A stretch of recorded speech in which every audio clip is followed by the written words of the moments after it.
So let's do introductions first. My name is William Tincup. I'm your moderator, or the moderator for this, not your particular moderator. I run President of Recruiting Daily. Been in the industry for 20 years at the intersection of HR, recruiting, and technology. So, and we have a wonderful panel, and they will introduce themselves. Cool. Hi, everyone. My name is Kenny. I run HR and business operations for a startup called Coda, and before that ran recruiting at Box from about 40 people to 1,200, so it was quite the adventure. My name is Joseph. I'm the co-founder and CEO of Twine. We're basically building a Google Earth for chief people officers at mid-market and larger companies. So basically realized that the chief people officer role is about reconciling the macro and the micro, so macro level understanding broad level analytics, micro level very quickly delving into individuals that comprise the trends that comprise those analytics. So set out to work with a couple dozen chief people officers as we bring this to market. Before starting the company, I ran an innovation team at Nike. Very cool. My name is Kristen Hayward. I'm the Global VP of Talent at Flexport. I joined as our 40th employee and first talent hire, and I've seen the company 17.5x in the past 2.5 years. We now have 725 employees globally. Before that, I led customer success recruiting over at Zenefits, and before that, I built regulatory recruiting over at Charles Schwab. So you have 2 HR people on the talent side and a CEO in the middle. And the whole idea of this is, how do you grow? How do you care about the financial part of growth while at the same time the people side of growth? And seemingly enough, is there a conflict? And one thing we will not do today, and we hope that this is good for you as an experience, is we will not pass the mic.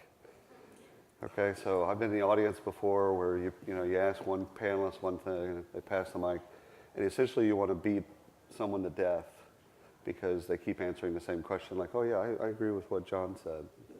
So what we're going to do is we're going to do directed questions. And if somebody else on the panel would like to answer that, they can do that. And also we want to take questions from y'all. So at any given point, we're a small enough group, at any given point you want to ask a question of a panelist, direct it at a panelist, not to the panel, if you don't mind. So we're going to start with Joseph, as we should. Joseph, you have a values-driven firm. How do you hire, promote, and fire through those values? Yeah, so I'll list off a couple off the top of the head that are especially interesting and valuable to us. One is deeply believe in having a really thoughtful culture. So I went to grad school, or I did my MBA, and one of the pieces of advice that you frequently get is argue as if you're right and listen if you're wrong. I strongly disagree against the former clause. I actually think that people take the level of conviction you have as a credible signal of how much you actually believe it. So I actually believe that you should couch your statements with how confident you are in them. So we always hire for really, really thoughtful people. What that actually means is I'll go out to the team and I'll say, this is something I've been turning over in my head for months already, and I'm ready to fight for it. I'm still open to hearing why I'm wrong, but these are X, Y, and Z reasons why I believe it. On the flip side, if I don't necessarily think that there's a ton of thought behind something, I don't want to express my half-baked thoughts with the same level of conviction. So I'll say, this is something I have 20% conviction or confidence behind. Tear it apart for me. This is just an idea that I want to plant as a seed. We look to screen for people that have similar values and similar thoughtfulness when they approach it.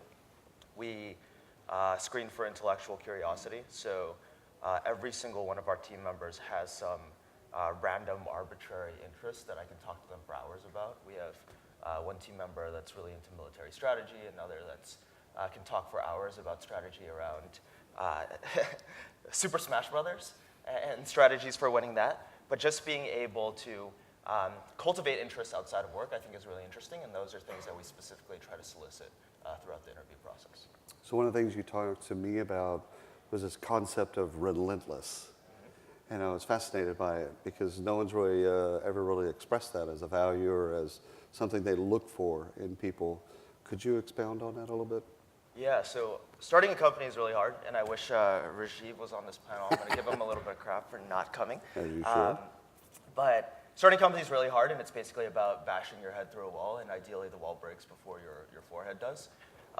And when you approach it that way, you want people that are super, ultra relentless, basically able to take direction, but then independently figure out and maneuver all the ways to get through any sort of challenge. One of the questions that we ask, I actually just like to ask binary yes/no questions and ask them to give me a little bit of content around why. Are you relentless? And give me an example of a time that everyone else told you something was impossible and you still did it. It's one of the things that we screen for, and I think it's really valuable in an early stage company to be able to do something like that. Joseph is also my brother from another mother, in that he is a hip hop aficionado. So if you have any hip hop questions, you can direct them to either of us. We'll be good. I'll take all of them. We've actually started to share music. It's quite funny. Kristen, I want to talk to you a little bit about internal communications and how important they are to you, and what's your belief cycle on internal communications? Absolutely. So first and foremost, I think the ability to communicate well is one of the most underrated skills in business. It's also one of the skills that it's the easiest to use tools and techniques to get better at and to really drive thoughtfulness around. So in the past 4 years, I've seen 2 companies now, 10x and 17.5x really, really quickly. And one thing that I wish that we did differently in both scenarios was actually when you get to like that 30 to 50 size, it's really hard to see the pain points in your communication strategy because there's 30 or 50 of you and you know everyone's names. And oftentimes the person that you want to poke or ask a question to is right on the other side of you, or you can shout down the hall at them. And the larger you get, the harder it becomes to manage. So one thing that I would do differently next time is actually at that 30 to 50 stage, take the time as a team to define communication principles in the same way that you would define values principles. And if you think about like communication and culture can go directly hand in hand, and it can be little things like, we don't give tough feedback to one another in writing. Like you take the time and you have a face-to-face conversation with the person. As you scale a company, that face-to-face conversation may be thanks to Zoom video. I have a lot of face-to-face conversations in my role with Zoom video, but just that level of thoughtfulness, and then when you bring people into the organization, because the problem gets exponential as you grow, when you bring people into the organization, you're able to introduce them to the values and principles as to how you communicate and why. If you think about it, so many companies do this differently, and we've seen some recent interesting email leaks that show us certain companies put a lot of really interesting things in email that we might not as a company. So it's really helpful for new joiners as well to just better understand the culture and what goes in a public Slack channel. Right. Tip there, it's probably not publicly shaming other teams or other people, but it can become a really important foundation to scaling your business, and that level of thoughtfulness is required at the beginning. When there's 5 people, that's probably a thing you can do. You probably can say, hey, Ted, you didn't do your good job yesterday at that thing. But when you're 500 people, probably not. Do you screen, or when you're recruiting folks, do you ask them about communications? Do you talk to them about communications?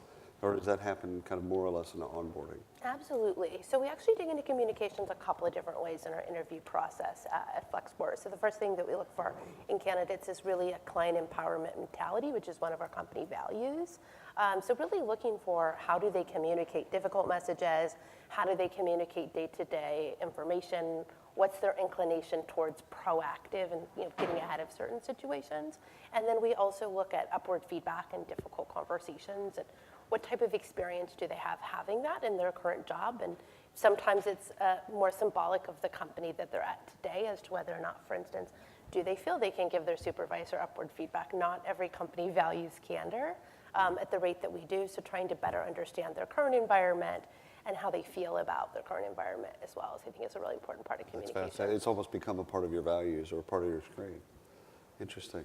Kenny, I want to ask you about, a part of growth is obviously sales for everybody, right? So when you're looking for salespeople, what traits or what characteristics are you looking for in salespeople? Yeah, at Box, Aaron, the founder and CEO, had a very interesting approach to hiring. When he and I first met, he told me, Kenny, I want to have a company where every single role is filled by a world-class individual. And he didn't care if that meant the VP of engineering, the head of sales, or the receptionist at the front desk. So we kind of had a rubric for each person. First, in the role that they're coming in today, are they going to knock it out of the park? Are they going to do an excellent job of that? Second, we saw how quickly the environment was growing, and how much people were having to take on more than their role really called for. So we looked at, is this person going to excel in the role as it's going to be in 6 months or 2 years, or maybe that 2-year job is suddenly going to get pushed up to 3 months from now. So we actually hired for the future. And third, we look for, are they adding to this organization in some real world-class caliber? Is it, have they done something exceptional in their past that really stood out? Are they, an Olympian, an athlete, just knocked out of the park in their previous job? But we wanted to have every hire have something really exceptional about them. And we held that for sales across all of our other positions as well. That's fantastic. Let's stop real quick. Anybody have any question for the panelists? No? Good. Oh, go ahead. Yes, sir. Maybe the sales one. So many people typically hire very specific experience or background that they can sort of believe is that they can place that into that new environment and it'll be successful. Did you look at it that way or did you look at it differently? That's a great question. So we had a lot of traditional account executive type roles that our sales managers and directors went in and tried to hire people that had the same track record, high quota achievement, et cetera. And I think you can't go wrong doing that in most organizations. But when we were about 700 employees, we kicked off this really intense people analytics endeavor that replicated a lot of what Google did, which is like really study what predicts success in these organizations. And in the data, we found something pretty shocking. So our sales managers were going in and trying to hire people like them. So your extroverts, your former athletes, your people that we actually gave them a personality scale, scored really, really high on the introversion-extroversion scale. But when we actually broke down our sales team, there was kind of a bimodal hump. We had a huge cluster on the very high end, and then like this 25% of our population scored right in the middle, which we call ambiverts, like you're context switching a lot between the two. And for whatever reason, a huge percentage of our high performers were in that ambivert category. We had to go in and dig in. Why was that? We've got this process that's designed to find the extroverts because the athletes are the ones that turn out to be successful in sales. Well, it turns out to be a really, really good sales rep in our environment. You had to comb through Salesforce. You had to actually not talk, and you had to listen really well to customers. And those were the people who, during the interview process, actually had to hide that part of their identity and show that they were, extroverted enough to cut it in this environment. But our best performers were coming out of this cohort. So we actually went and flipped our interview process to go stop screening for the athletes, et cetera, that we were looking for before, and find the folks that were actually comfortable being behind Salesforce and crunching through numbers and doing the activities that led to really, really good success. And our sales leader, Jim Herbold at the time, he was probably not your traditional sales leader. He was much more introverted and all of that, but turns out like that quality in him carried through a lot of success in his role too. So a quick follow-up to that. Sales, kind of the independent contributors versus sales managers. Have you ever had the person that could go and do both? We promoted a lot within at Box. I think we had a goal of 40% of our manager hires at least came from within the organization. So I think when we hire for individuals, we were hoping to bring in that personality of being able to translate to a manager down the line. We strongly believe in good cultures, promoting from within, understanding the DNA, and today the person that's running, I think all of West Coast sales, or actually maybe all of US sales, started as one of our first account executives in the company. Wow, that's fantastic. Joseph, when we talked, part of growth, especially from a founder's perspective, is raising money or somehow raising money. You talked to me about diversity, actually, which I found fascinating because you're talking about looking for diversity in people that would invest in your company, potentially sit on your board, et cetera. Tell us a little bit about that. Yeah, absolutely. So we set out to raise a couple million in a seed last year, and when we did, I felt it would be ironic if we ran a people analytics company that's focused heavily on diversity and inclusion and didn't embody some of those values in our own company as well, in our investor group as well. So wanted to be an HR tech company that didn't immediately create HR technology violations. We got started by... It's actually rare, by the way, just FYI. So we wanted to do something a little bit different. starting the process, basically said we're going to assemble a coalition of strategic angel investors that are going to be able to kind of weigh in on a lot of the topics and things that are top of mind for us right now. Starting goal is basically we need to make sure that we at least have 2 female angel investors as part of this round.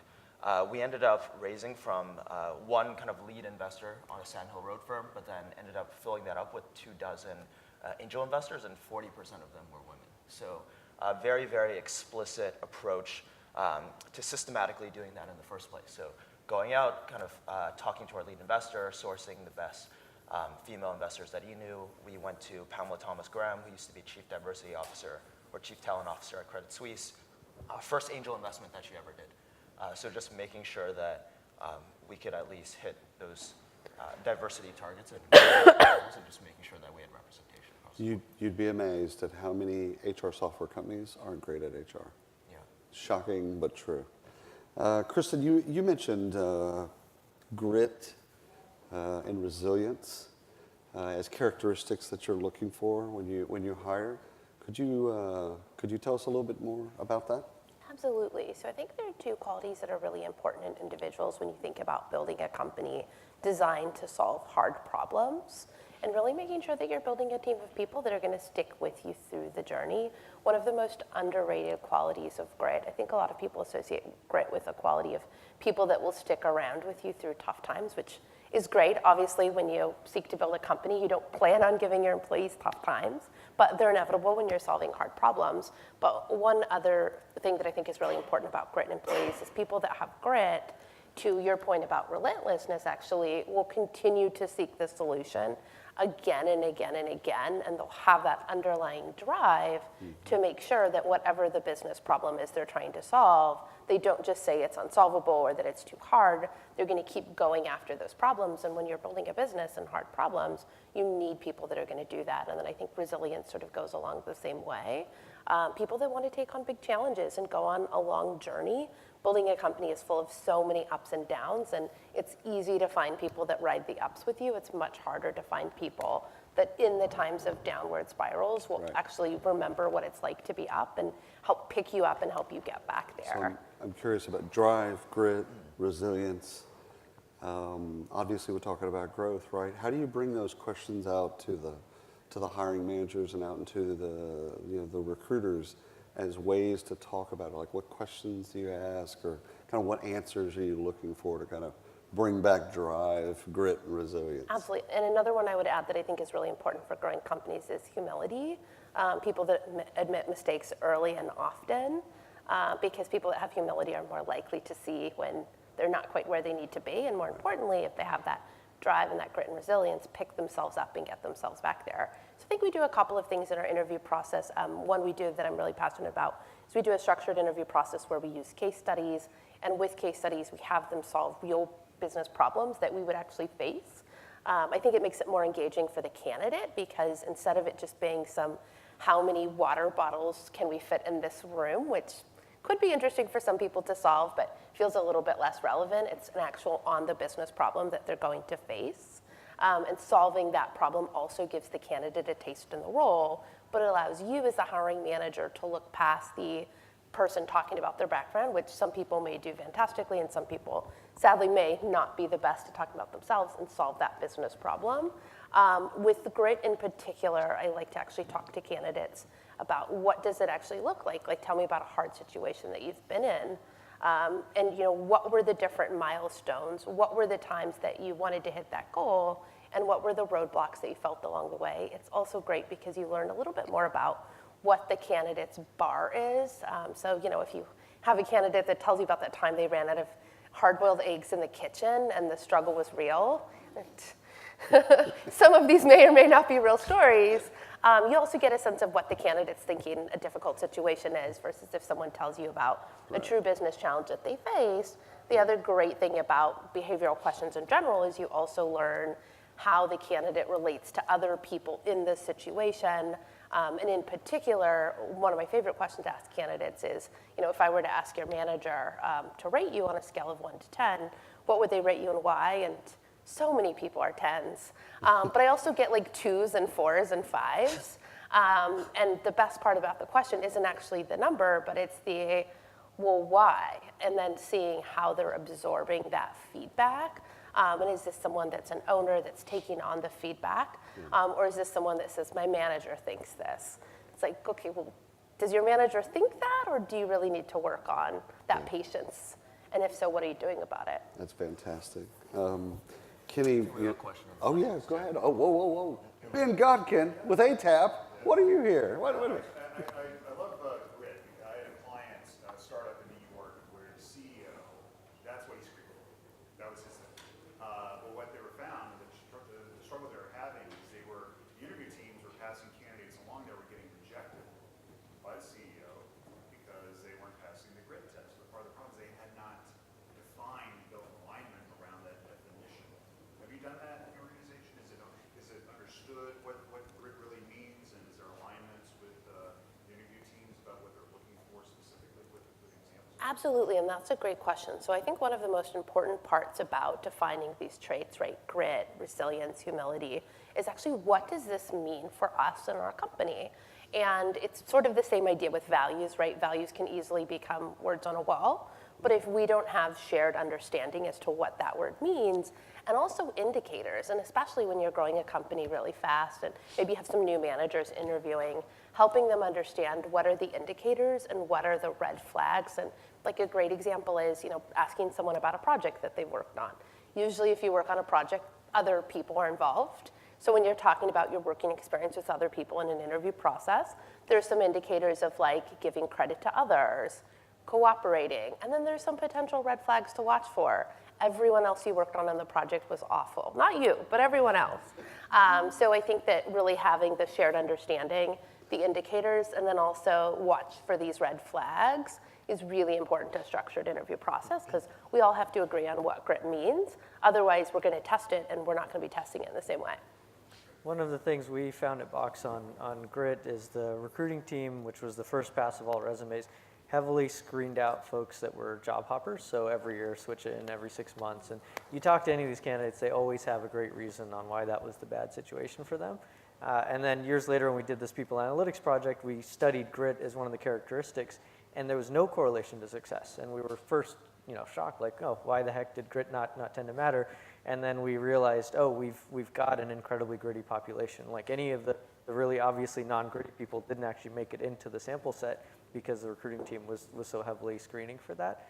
But we found out that was actually a pretty efficient way of avoiding people that would bounce the second stuff got hard. Is there's some people that just have a pattern of jumping ship pretty often, and trust your recruiting team to enforce that pretty easily.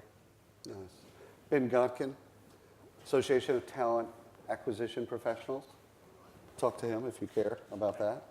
I would suggest all of us should care about that.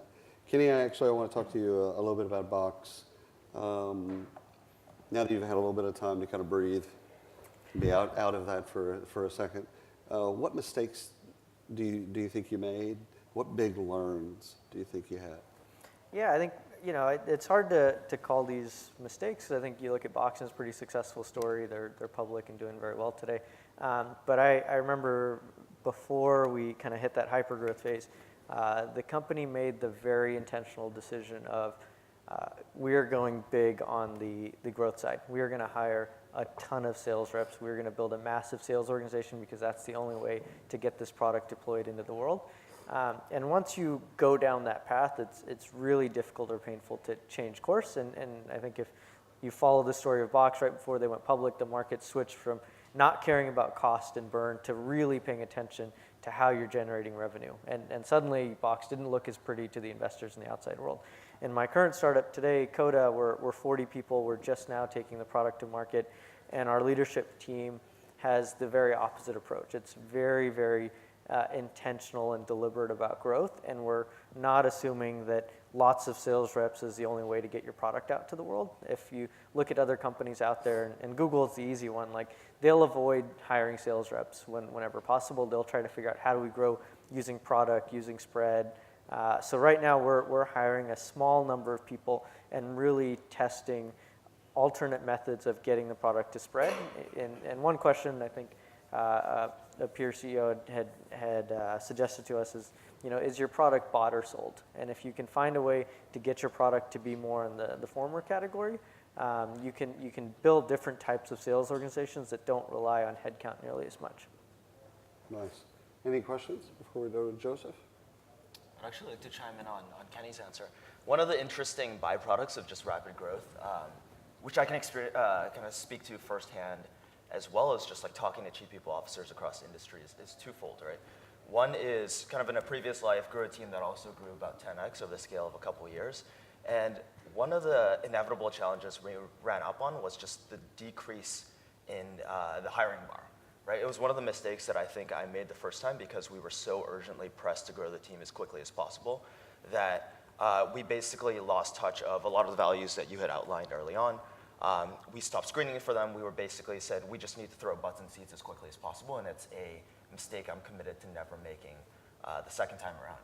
And it's interesting because I watched like so many CPOs across the valley that are also going through similar hypergrowth stages where you're going from 100 to 250 to 1,000 employees within the span of a couple years. And they all deal with those issues as well. So how do you actually strengthen a recruiting pipeline? And how do you actually approach your process in a thoughtful manner without just throwing more heads at it? It's really interesting because I was talking to Adam Ward of Pinterest, who Kenny kindly introduced me to. By the way, Adam says that Kenny's a legend, so I just want to put that out there for everyone else. And his thought was he's affiliated with Facebook in some way, right? Or work. He was an early recruiting manager at Facebook and then ran recruiting at Pinterest. Yeah, and he said the only way that Facebook has been able to scale operations has just been continuously throwing more and more recruiters up. They comprise over 10% of the workforce now. There's probably a smarter way to do it. I hadn't figured it out in a previous team, but I'm trying to figure it out this time around. And I'm trying to do it while still protecting the integrity of the quality of the team. And I think that's a huge challenge that remains to be solved. You and I had a fascinating conversation about HR and recruiting and how to optimize, especially optimizing towards kind of an ROI. Because it's easier, it's easy to do in sales. It's easy to do in marketing in some ways. But HR and recruiting, a little bit harder. So give the audience a little bit of your take on that optimization. Yeah, this one is super interesting to me. So we talked about this, right? There's been billion-dollar companies built around optimizing your click-through rates by 2 or 3%, right? You can optimize the crap out of your sales and marketing funnel. You build HubSpot and Marketo and all these companies that help you build great sales and marketing operations, and yet you have so much people data that I believe is ultimately being underutilized, or HR data that's ultimately being underutilized. So I think there's a huge gap there. I think the reason why HR tech hasn't reached the point of evolution of like the sales and marketing technology landscape is that ultimately sales and marketing technology are much more, I've already lost someone. He didn't like the sales and marketing. This must be a sales and marketing person. But they haven't reached that level of quantification around ROI because simply it's much more difficult to measure, right? You need longitudinal studies where you actually look at a person that joined, look at their interview performance years ago, and then a couple years later you look at how they ended up performing in their performance reviews. So the timelines are much longer. Sometimes there's not direct tie-in to specific revenue targets or specific attainment targets, and I think that makes it more difficult, but I think there's a lot of novel and unique methods, some pioneered at universities around the world, some that have been applied to Box already that are getting much better at quantifying people value, so to speak. Both just teams across the organization, but also the HR organization itself. So like, can you quantify the value of your HR department? Right. I've only met one person in all of my travels that has created a profit center out of recruiting. Interesting. A gentleman's named Brad Warga, who used to be at Caesar's Palace, then went to Salesforce, then he went to Guild, now he's at Heinrich Struggles. Anyhow, when he was at Caesar's Palace, he built a poker tournament for MBA candidates. Okay, so he went around to all the top 50 business schools, and he had them come to play Texas Hold'em. And so they had to pay to get in, okay?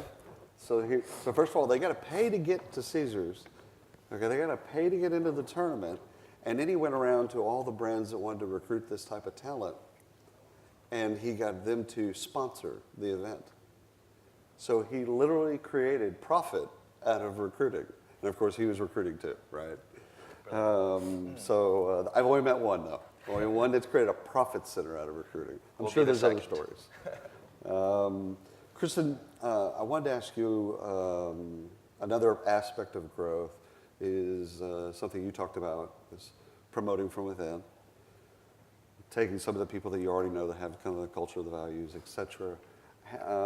Talk to us about your philosophy about promoting from within, but also, have you ever had it gone sideways? Have you ever had a promotion from within veer off and not do the intended? Absolutely. So first and foremost, I think promoting from within is one of the most important things you can do to continue to grow your culture. As you have people that are already doing very, very well and already living your values and know your business, to see them be able to take the next step in their career.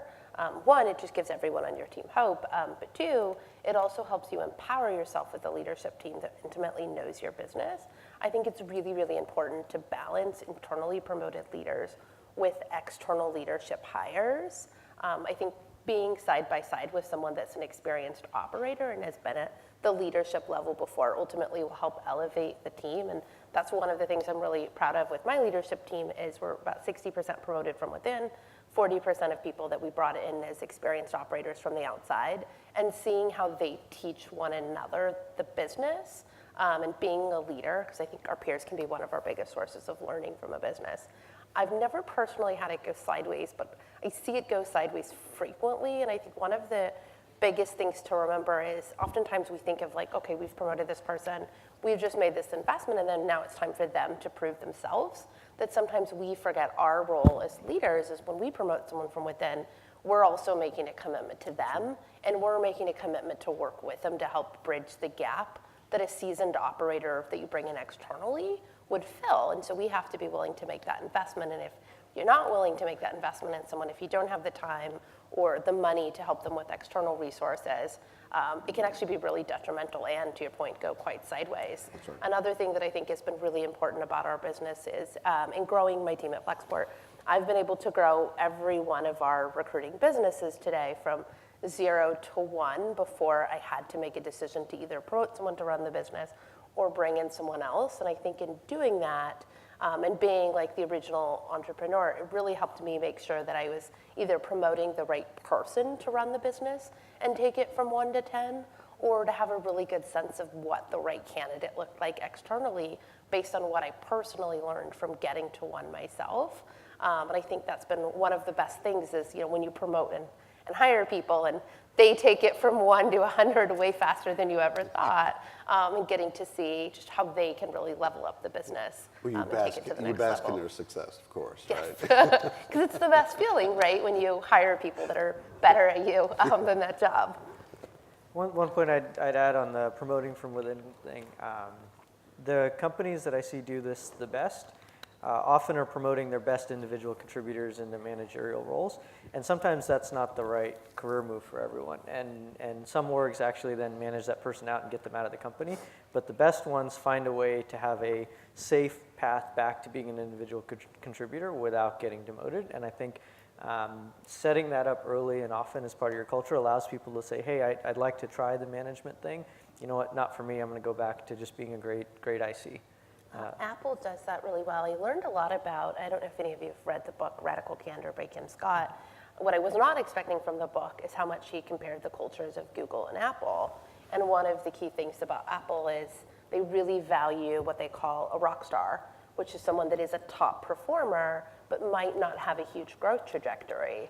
And a lot of other startups, unfortunately, turn those people away because we're taught that the people that we want are the people that are like, I want to be in your seat in 12 months. And so I think that's a really, really good point, and this is something I've learned Apple does really well. Fantastic. One of the things we do that's a little bit unique at Coda is we do level independent ranking of our company, because we don't want the way people are valued is to be based on their managerial or vice president level, et cetera. We want to know who's adding the most value to the organization all the way down to who's adding the least. And actually we separate compensation from that. So there are managers who manage people that make twice as much as they do, because it's not the managerial skill that we value the impact in the organization. And our CEO, Shashir, used to run all of YouTube, and he ran YouTube's entire compensation on this formula that comp should be level independent. He had engineers that were a year out of school making $1 billion a year. And that's rare to see an engineer making $1 million a year, but he said, if we lost that engineer, XYZ systems keel over. And so when you start to measure compensation from an impact standpoint, it kind of changes the game a little bit. That's fantastic. Oh my goodness, my mind is racing. Yeah, this is a hot topic, and I actually did a couple of years of research in internal mobility at Fortune 500 companies. So a view from the enterprise side is basically when we actually looked at longitudinal studies of roughly a dozen companies, Fortune 500, all of them, we found that the single most powerful lever that you could actually pull to reduce employee attrition in the first place was simply better internal mobility. At smaller companies, so 100 to 500 employees, obviously all these techniques, relatively unscalable techniques, will work. But at larger companies, you saw J&J, for example, actually deploy algorithms to identify which moves across different functions were most successful. So this person, because they have codified knowledge or institutional knowledge inside of marketing, is actually going to bring a lot of value over to sales. And they would just do that at scale, so literally move hundreds of people across different organizations based on this. So Nielsen was one of our early clients. They ran a study. They found cut attrition risk by, I think, 48% if you lateral someone, and 60-something% if they promoted someone. So ultimately ended up becoming a huge push around internal mobility. What's fascinating there as it leads to people under 30, that's one of the interview questions. There's 3 interview questions for people under 30. One's what's next.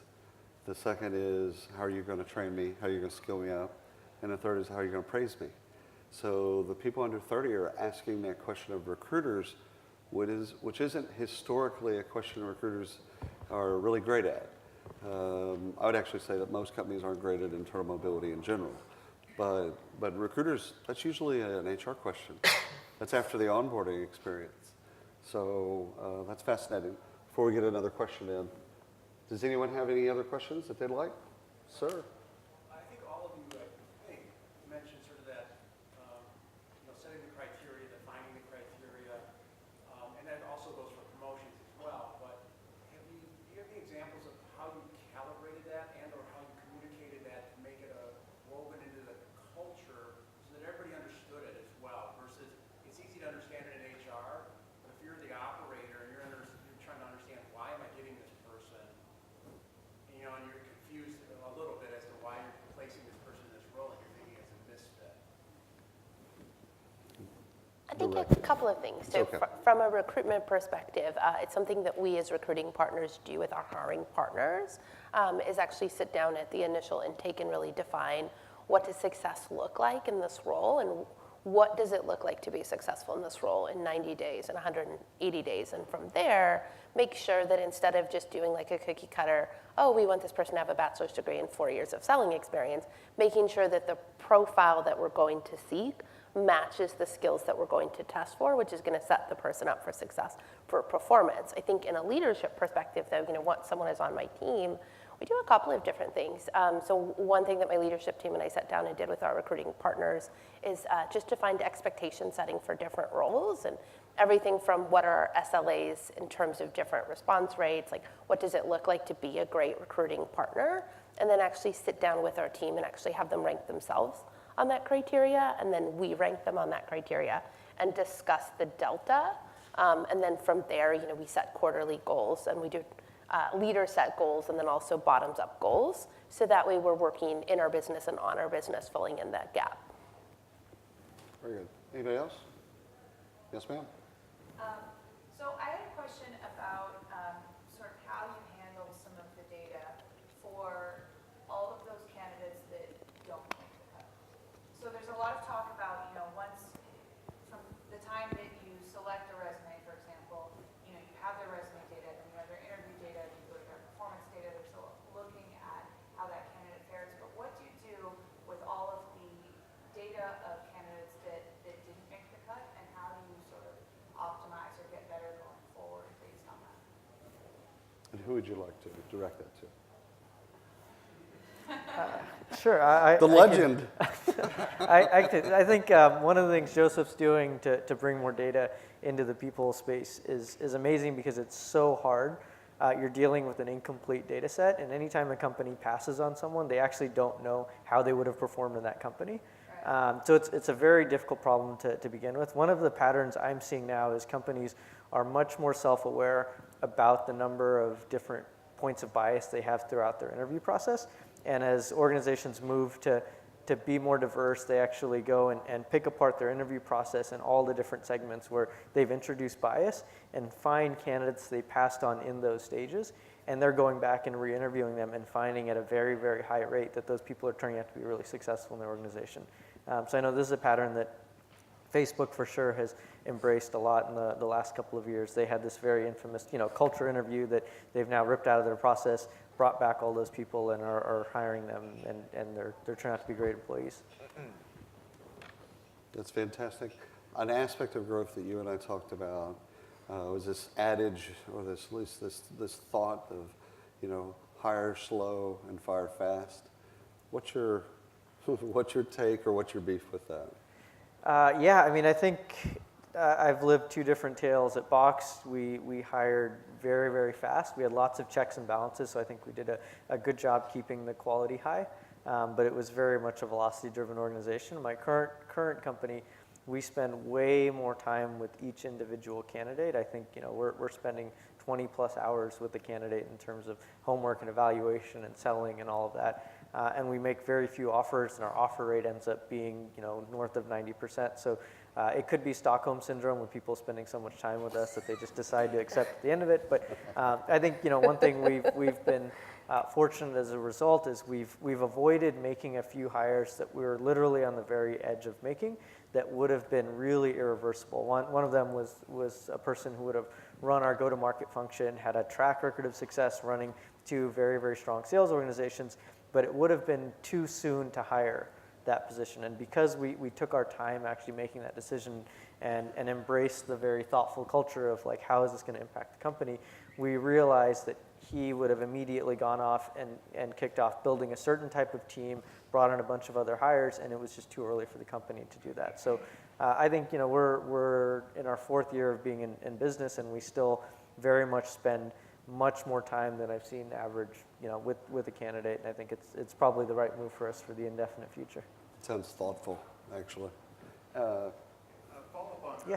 You said Facebook is kind of throwing the culture Yeah. thing out the window. What are the risks of, culture is in such a buzz Yep. term. Yep.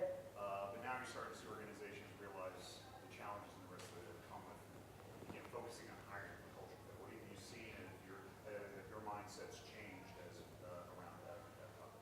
Yeah, I think the biggest pitfall with the culture fit thing is it's actually another way of saying hiring people that are just like me, and the realization that diverse teams are actually what lead to the most successful outcomes. So the mere elimination of that and actually anchoring it much more to values and hopefully measurable values in your organization, building structured interviews where you're looking at the what and the how, but you're not specifically asking these biased culture fit questions, and doing things to make sure your top of the funnel is really diverse, is seeming to help companies build much stronger teams and cultures.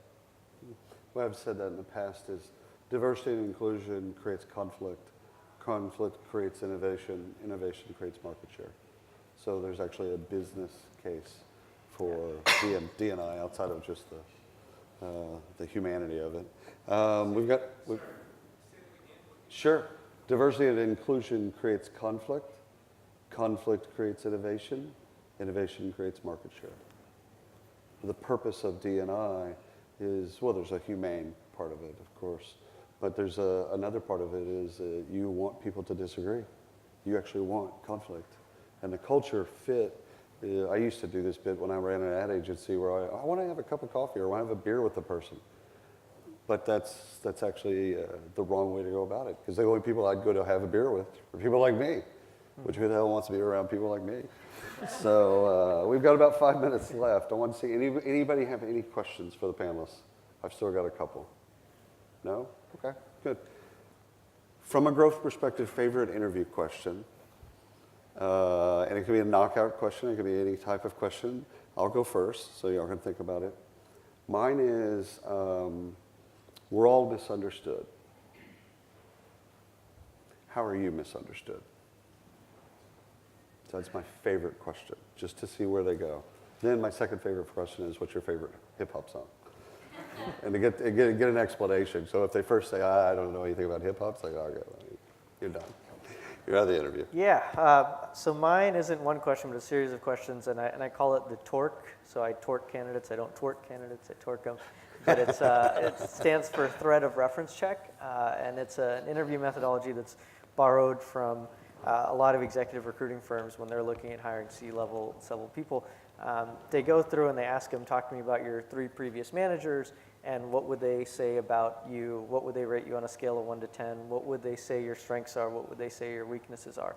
And when you frame it in that lens of, I'm going to go after this call and go talk to your manager, and people have that implicit fear, you end up getting probably 90% overlap on what the references would have actually said. So it kind of either validates what you get later in the data, or it kills the need for it, however you want to approach it. There's actually a technology that does that. It used to be called Check, but it's called Outmatch, that does 2 assessments. It does a self-assessment. So you have to, as a candidate, you have to go through an assessment. And then it puts you have to put in 10 email addresses of people that will give you a reference. They go through the exact same assessment. And so then it aligns that data. So it's kind of interesting. I would say reference data is the single most important piece of data you can get in the interview process. So anything that you can incorporate like that's great. Yeah. Well, favorite rap song is Table Stakes, obviously.